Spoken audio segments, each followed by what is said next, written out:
In today's podcast, I would like to discuss something which is close to my heart and something which is prevalent in almost everyone, and that is habits, the habits that we have. Some of the habits that we have at times are difficult to accept, to acknowledge, or even believe in, and even more difficult sometimes to change. And so I've come up with 4 powerful ways to change bad habits. Who are the habits and where do they come from? And what is it that we have to do to change those habits?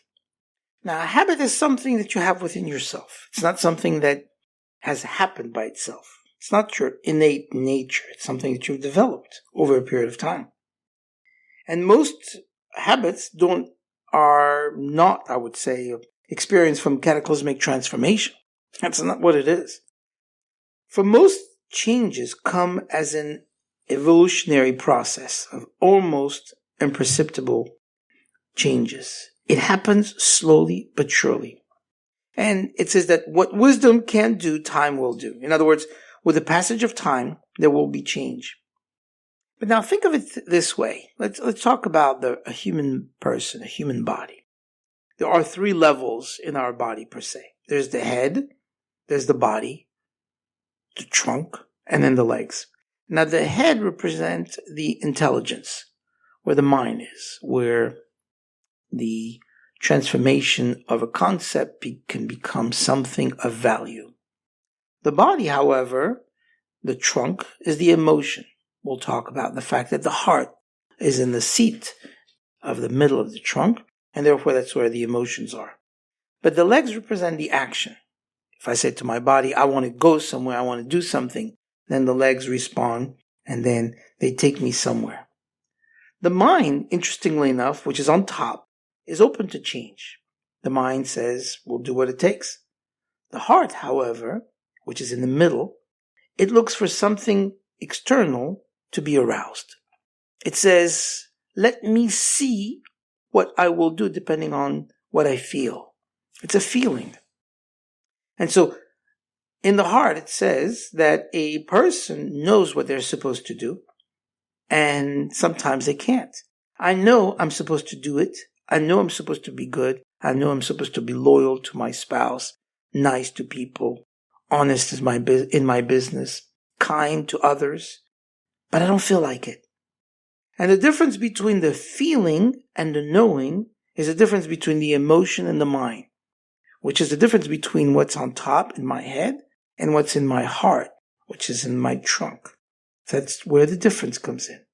So we have to be careful about that. The habits that are formed are often stuck in between these concepts, and they do what they want, and their habits themselves can be changed. Someone has a bad habit, and they're not doing things properly because of the habit they've developed. They need to change. So what are the 4 powerful ways and concepts that we need to understand to change these bad habits? Number 1 is disgust. When we're disgusted with ourselves, we're appalled or displeased or offended. You see, disgust is a negative action. And if properly channeled, it can change a person. A person wakes up one morning or after a certain situation or being in a category of concepts, I'm stuck. I don't know what to do. And they say, I've had it. I'm done with this. I don't want to live like this anymore. I've had it being broke. Enough is enough. Never again. No more mediocrity. I'm just done. This is the last day that I'll do this again. And it's over.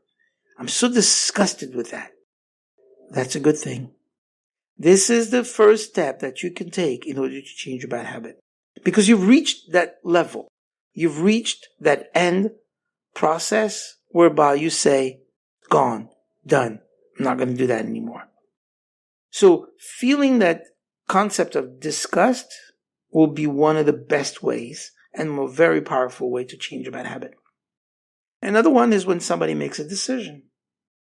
Most people need to be pushed sometimes to the wall to change. Emotions may get in the way. Things that might keep us at night and totally awake and we're not comfortable and we make the decision, that's it, I've got to change. Our decision can either be something which will set the course of action, or it will blind it. But whatever it is, you need to remember one thing. Whatever decision you need to make, just don't camp at the fork in the road. Never want to be stuck. We've spoken about this in other podcasts, and that is being stuck in the doubt or not being able to stagnate, not being able to move and stagnating is totally wrong. Totally wrong. Even with the wrong decision is better than no decision. Doesn't matter. At least move. Go on to the next level. Go to your next goal. You fail, it doesn't matter. Get up and do it again. Here's a third concept, and that is desire. When somebody desires to become better, greater, stronger, richer, healthier, and there's two things. It comes either from the inside, and this can be where they desire something that they want themselves, they thought about it. It can be triggered by an outside force, for instance, and it's a matter of timing and preparation. And it could come anywhere. It could be from a class, a sermon, or a movie, or someone that you spoke with, and you want it now. It could be from a podcast that you're listening, an idea that you've heard. And the greatest value that you get when you extend yourself is really, in truth, not the greatest value. It's how you feel about yourself and the things that you will feel in that desire. The second is when that resolve itself that you've done, this thing, that desire that you've had, comes from the outside. One can come from the outside, inside of what I feel, and the other one could be from the outside of what other people have told me, the way they are reflecting their ideas upon me, and will help me desire the change. This concept can help me change that bad habit. It can, it really can. The fourth and most powerful way to change a bad habit is with a concept called resolve. And two words you can use on that. I will. Think about that for a second. When a mountain climber says, unless I reach that peak, I'm not coming back. Think of that power. Can you imagine saying that? Unless I reach that peak, I am not coming back. And he will climb irrespective of the weather, the pain, the endurance. He will persevere until he gets there. Otherwise, he's not coming back. Think of the people who came to America, who were in the East Coast traveling towards the West Coast, and they were looking for that gold rush. When they left, they had nothing. They didn't even know where they were going. At the time, didn't exist compasses and cell phones, refrigerators. They got in those carriages. They traveled across the country. Unbeknownst to them, they had no clue where they were going. And crossing over multiple states for months to get to a place because they heard at that time that there was gold on the other side. But they knew for a fact that they could succeed if they made it. And here's a definition that I once heard from someone about the best definition of the word resolve.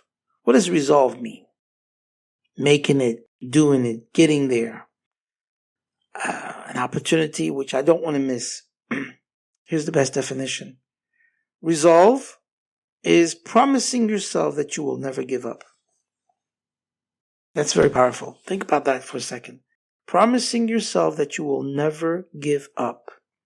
Once you resolve that this habit will be changed, come high or low, it doesn't matter. I will resolve to make sure that I never do that again. And that's so powerful. I remember being in the middle of a difficult, challenging situation in my life. And I had resolved not to let it affect me.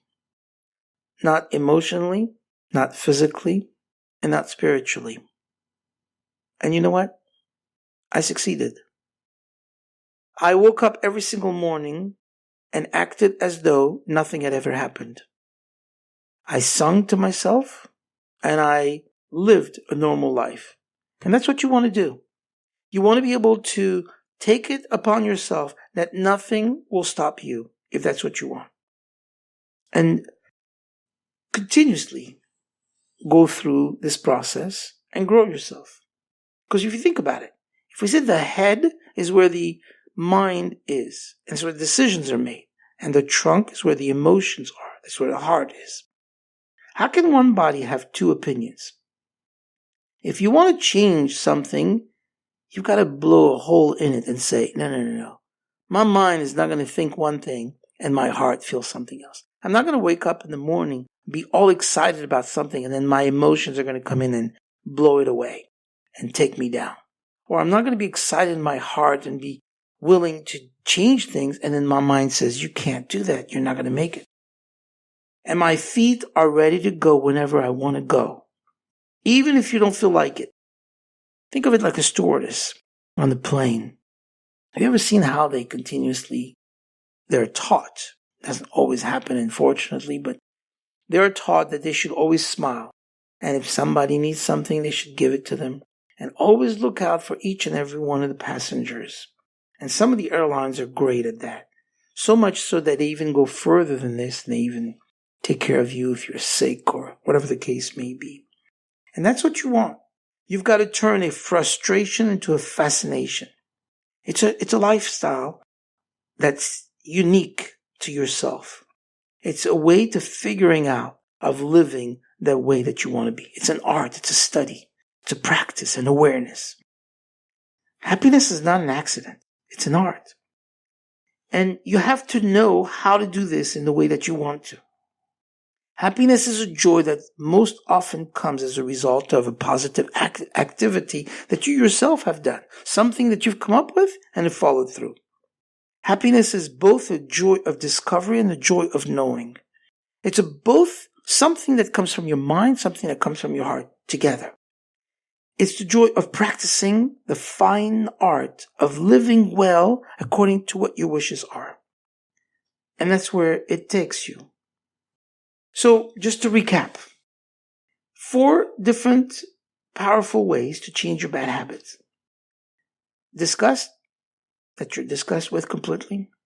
A decision, something that you've done on your own, either that someone told you about or that you thought it through. A desire to become better and greater.